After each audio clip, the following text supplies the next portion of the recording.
Hola estudiantes, hoy es el día 6 de julio y voy a hablar sobre las familias lingüísticas, el capítulo 2 de Faris. Se han comparado las familias lingüísticas con los árboles genealógicos de los seres humanos y hasta cierto punto sí se parecen. Por ejemplo, todo ser humano es descendiente de una cadena ininterrumpida de antepasados. Toda lengua supone también una cadena ininterrumpida de hablantes. Sin embargo, hay diferencias importantes entre las relaciones familiares humanas y las lingüísticas. Por ejemplo, la descendencia humana procede por generaciones. Hijo, padre, abuelo, bisabuelo, tatarabuelo, etc. Nacen las nuevas generaciones y mueren las viejas. En la descendencia lingüística, sin embargo, no hay ni nacimientos ni muertes. Las modalidades evolucionan gradualmente de una etapa anterior hacia una posterior.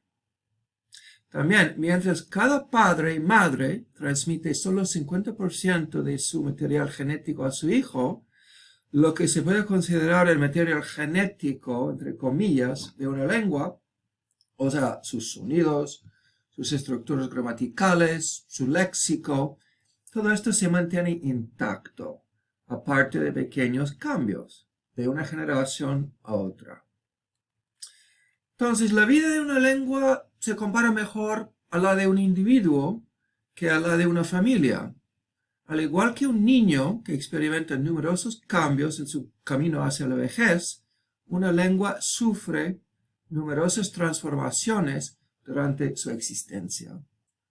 Bueno, aquí tenemos una imagen que trata de capturar esta idea de que la lengua es más bien como la vida de un individuo. Esto viene del libro de los Hare Krishna. Mi hermano fue Hare Krishna durante un tiempo, así que tengo cierto conocimiento de su religión. Y podemos ver como un niño la lengua va cambiando durante su existencia. Así que me gusta mucho esta analogía. Y bueno, otra vez un poco más grande para nosotros. Vale. Otra diferencia entre la evolución lingüística y la evolución humana es que las lenguas son capaces de dividirse en dos o más modalidades diferentes. Estas bifurcaciones, estas bifurcaciones en el árbol genealógico de una lengua se deben a la combinación del cambio lingüístico inexorable con los movimientos y las migraciones de sus hablantes. Por ejemplo, si una comunidad lingüística se dispersa en el espacio y si sus subpoblaciones quedan aisladas durante mucho tiempo, por barreras geográficas tales como los océanos, los ríos, las montañas, los desiertos, el proceso del cambio lingüístico va a llevar a variedades muy diferentes de la lengua originaria. Cuando este proceso se repite una y otra vez, resulta muy difícil, si no imposible, confirmar el parentesco entre dos lenguas que se separaron en un momento remoto en el pasado. Para determinar si dos lenguas pertenecen a la misma familia, los lingüistas emplean el llamado método comparativo, que consiste esencialmente en buscar palabras cuyos rasgos dan señas de haberse derivado de un antecesor común. Estas palabras reciben el nombre de cognados. A veces es bastante fácil determinar que dos o más lenguas pertenecen a la misma familia lingüística comparando listas de cognados. Por ejemplo, si comparamos las palabras siguientes enfocándonos en el sonido inicial de cada palabra, no resulta difícil creer que el español, el italiano y el francés se derivan de un antepasado común, en este caso el latín. Entonces tenemos español de la península, saber, el italiano, sapere, el francés, savoir. Y también otra palabra, aquí tenemos español saco, italiano sacco, francés sac. Entonces, si consultamos un diccionario latino, se nos confirma este hecho. Sapere significa saberá, sacus, saco, sapidus, sabroso, sanguis, sangre, ¿no? Entonces, aquí bastante fácil. Sin embargo, no siempre es así. A veces es bastante difícil reconocer los cognados. Por ejemplo, si nos enfocásemos solo en el sonido inicial de las palabras a continuación, resultaría muy difícil concluir que sean relacionadas, ya que los ejemplos españoles empiezan con Z, los italianos con ch, y también los franceses con s. Entonces aquí bastante más difícil, ¿no? Cera, español, italiano, cera, y francés cir. Y aquí otra palabra, español centro, italiano centro, y francés algo así como centre, algo así. Mi francés es bastante malo. Sin embargo, y a pesar de las diferencias en las consonantes iniciales, estas palabras sí se parecen mucho. Es más, parece haber una alternancia sistemática entre s, ch y s. O sea, cuando tenemos s, siempre tenemos ch. Y donde tenemos, siempre tenemos s. Cuando en francés tenemos s, tenemos ch en italiano y s en español. Entonces aquí tenemos un patrón sistemático que nos hace sospechar que realmente estas palabras pues sean relacionadas. Entonces, en efecto, esto parece ser el caso. Si se derivan los tres de k del latín, por ejemplo, quera, pues en latín da lugar después a cera, cera y cir. Y centrum da lugar después centro, centro y centre. Y caelum, latín, da lugar luego a cielo, cielo y ciel. Y finalmente centum, latín, da lugar a cien o ciento en español, cento italiano y cent en francés. Ahora bien, es importante notar, aunque la semejanza entre las palabras es muy grande, no quiere decir necesariamente que sean emparentadas. Por ejemplo, estas palabras, aunque se parecen mucho, pues no se derivan de un antecesor común. En este caso se trata de préstamos de palabras inglesas. En otras palabras, la semejanza no se debe o no se da porque tengan antecedentes comunes, sino porque estas palabras se han incorporado tardíamente en los léxicos de estas tres lenguas románicas. Entonces tenemos set, por ejemplo, del inglés, tanto en español como en italiano, como en francés, sexy, y también soda, que es bebida en este caso, ¿no? Entonces, para el análisis comparativo y la elaboración de listas de cognados, los lingüistas buscan palabras que raramente pueden sustituirse por préstamos. Esto es muy importante. Por ejemplo, palabras que se refieren al cuerpo, cosas básicas, ¿no? Cabeza, pelo, brazo, dedos. Los números también, de 1 a 10 sobre todo. Nombres de parientes, o sea, esposa, hija, padre, abuelo, primo. Y también fenómenos naturales, tales como viento, fuego, etc. En cambio, no son buenos candidatos para cognados los nombres de cualidades abstractas, porque no todos los grupos comparten estas nociones. Ideas como sexy, estrafalario, y tampoco los términos científicos, porque no todas las comunidades tienen una tecnología avanzada o no tienen lo que llamaríamos ciencia. Términos como clima, astronomía, álgebra, etc. Tampoco comerciales, no son buenos candidatos, y tampoco militares. Entonces, cuando se identifican dos o más lenguas que tienen un antecedente común, se puede aplicar el método comparativo para hacer una reconstrucción de esta lengua antecedente. En el caso del latín hablado, que por cierto no existen testimonios escritos, bueno, por lo menos muy pocos, se hace una comparación sistemática de las lenguas que sí se derivan del latín, ¿no? Las lenguas representativas de la familia. Como esta lengua reconstruida no deja de ser hipotética, recibe el nombre de proto-latín hablado o proto-romance. En este caso, proto quiere decir prehistórico o hipotético. Las formas reconstruidas aparecen con un asterisco que denota que sí son hipotéticas. Y entonces tenemos como ejemplo, otra vez, estas listas de cognados. Sin embargo, en el caso de Saco, no tenemos ningún testimonio escrito para la forma en el latín hablado, en el proto-romance. Entonces, ¿qué hacemos?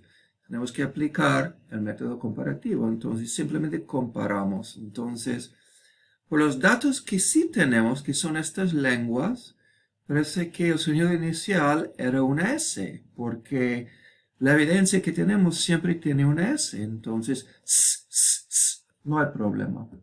Y después, en cuanto a la vocal, no hay variación. Todos tienen una vocal A. Tampoco hay problema. Entonces tenemos S, A. Ahora, una consonante medial, en este caso, K. Aquí tenemos una geminada doble y después otra K, una consonante simple. Entonces aquí gana la mayoría. Si tenemos dos ejemplos con la consonante simple frente a un ejemplo con la doble, pues gana la simple. Gana la mayoría para los propósitos de la reconstrucción, ¿no? Entonces aquí tenemos una vocal final, en este caso O, también O y no tenemos nada, gana la mayoría, entonces gana la O y tenemos la forma hipotética saco. Aquí a continuación tenemos una lista de las familias lingüísticas más importantes. Y a nosotros nos interesa la familia indoeuropea, que tiene más de 1.000 millones. Pero abajo. Bueno, el español es una lengua romance, también se dice lengua románica o lengua neolatina. Y se deriva de la lengua hablada por los romanos durante la época del Gran Imperio Romano. El gallego, el catalán, el francés y el italiano son otros ejemplos de lenguas romances, todas descendientes de la misma fuente, el latín hablado por los romanos en Roma en los territorios de su gran imperio. Y aquí vemos un mapa del Gran Imperio Romano, allá por el año 117 después de Cristo. En algún momento de su historia se desarrolla en latín un tipo especial de bilingüismo. Este tipo de bilingüismo se llama diglosia. Y se puede distinguir entonces entre dos variedades de la lengua bien distintas. Una alta y otra baja, que se utilizan en situaciones diferentes. Esto es lo que quiere decir la diglosia. Tenemos una definición oficial. Entonces vamos a decir, la diglosia es el uso de dos lenguas o dos variedades de la misma lengua para funciones sociales distintas. Normalmente la diglosia involucra una variedad alta que se utiliza para los contextos más elevados, como en la escuela, el comercio, la vida pública, etc. Y luego una variedad baja, que se reserva para contextos más coloquiales, más informales, como por ejemplo se utiliza con la familia, en las relaciones íntimas, en las amistades. En el caso del latín, tenemos la Alta, cuyo nombre era Sermo Urbanus, y se utiliza en la escritura, en los registros más formales, por ejemplo, la política, la religión, la literatura, el derecho, etc. Y esta es la variedad que se enseña en las escuelas. Luego, la variedad baja, con los nombres de Sermo Rusticus, o Plebeius, o Quotidianus, o Vulgaris, que quiere decir habla rústica, popular, cotidiano, vulgar. Vulgar en el sentido de popular, del pueblo. Pues esta variedad ni se enseña ni se escribe. Sin embargo, todos lo hablan en la vida diaria. Es de esta variedad popular, latín hablado, latín vulgar, que se derivan las lenguas románicas. Cuando hablamos español, hablamos latín moderno. O sea, el español es una de las versiones más evolucionadas de lo que era el latín vulgar. Entonces podemos ver aquí del latín vulgar descienden el portugués, el gallego, el castellano, el catalán, el provenzal, el francés, el italiano, etc. Ahora bien, el latín vulgar es miembro de una familia de lenguas que ocupaban la península itálica. Este grupo, el grupo itálico, se dividió en dos grupos en un periodo prehistórico, el osco-umbro y el latín falisco. Tenemos aquí, un momento, vamos a hacer esta maniobra. Pues el árbol de este grupo, podemos ver aquí que del grupo latín falisco se deriva el latín, del latín, latín vulgar, latín clásico, aquí las lenguas románicas que todos conocemos. El latín vulgar entonces es la única lengua antigua que tiene descendientes directas vivas. Las demás lenguas son, pues, extintas, muertas. El grupo itálico es una subfamilia de un árbol genealógico mucho más grande, que comprende todas las lenguas derivadas del mismo antepasado, el indoeuropeo. El indoeuropeo es la lengua hablada hace unos 9.000 años por una comunidad grande, o sea, grupos afiliados, que vivía en la región de Anatolia, hoy Turquía. Es poco lo que se sabe de estos grupos nómadas. La teoría más aceptada propone que en algún momento prehistórico, estas tribus afiliadas empezaron a emigrar. Algunos grupos fueron hacia Occidente, otros viajaron hacia Oriente.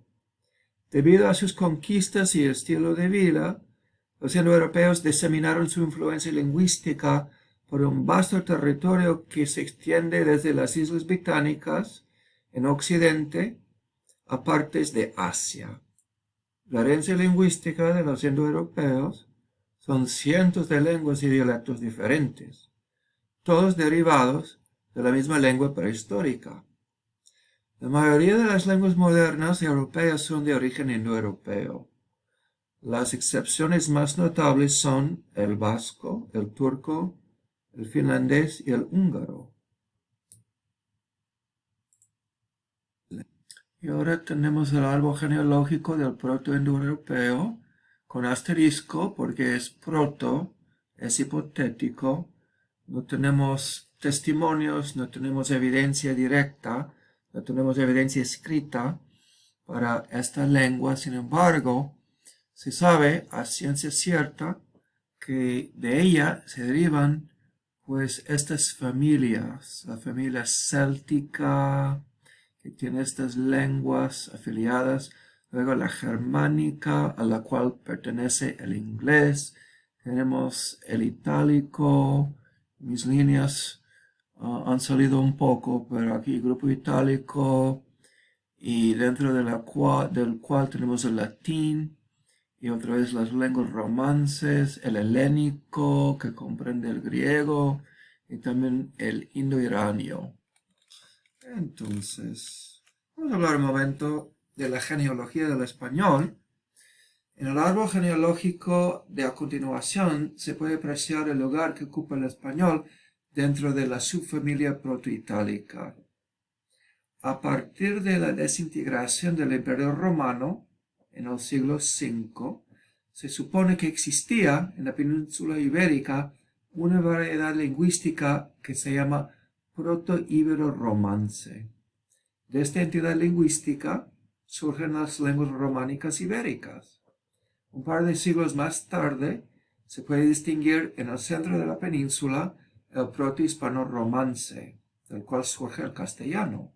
Castellano entonces da lugar al dialecto andaluz y de ahí las variedades del español americano. Entonces, ¿dónde está? Aquí, y esto viene del libro. Y ya tenemos la gran familia protoindoeuropeo, protoitálico, latín falisco, latín hablado. Y luego el proto-romance occidental. Y de ahí, pues, el proto-ibero-romance. Y luego el proto-hispano-romance que da lugar al castellano, al andaluz, al canario y luego al español americano. Ahora vamos a considerar las preguntas para la próxima vez. Número 1. ¿Por qué se suele decir que el latín es una lengua muerta? ¿En qué sentido es acertada esta aseveración y en qué sentido no? Número 2. ¿Por qué es importante identificar el castellano como continuación o continuador en vez de hijo del latín? Número 3. Explique el concepto de árbol genealógico en tus propias palabras y qué factor determina la complejidad de un árbol genealógico dado. O sea, ¿qué factor da lugar a las ramas, ¿no? A la ramificación de este árbol? Y 4. ¿Cuáles de las palabras siguientes serían aptas para una lista de posibles cognados en una aplicación del método comparativo? Justifíquese en cada caso. Tenemos estas palabras: banana, buen candidato o no, piel, aerosol, chimpancé, esquí, agua, tierra, jefe, etiqueta. 4. Chacal, suegra, sobrina. Y a ver si tenemos más. Sí, tenemos más. Diente, garaje, vitrina, frío, tomate, canoa, oreja, dedo, digital, rinoplastia,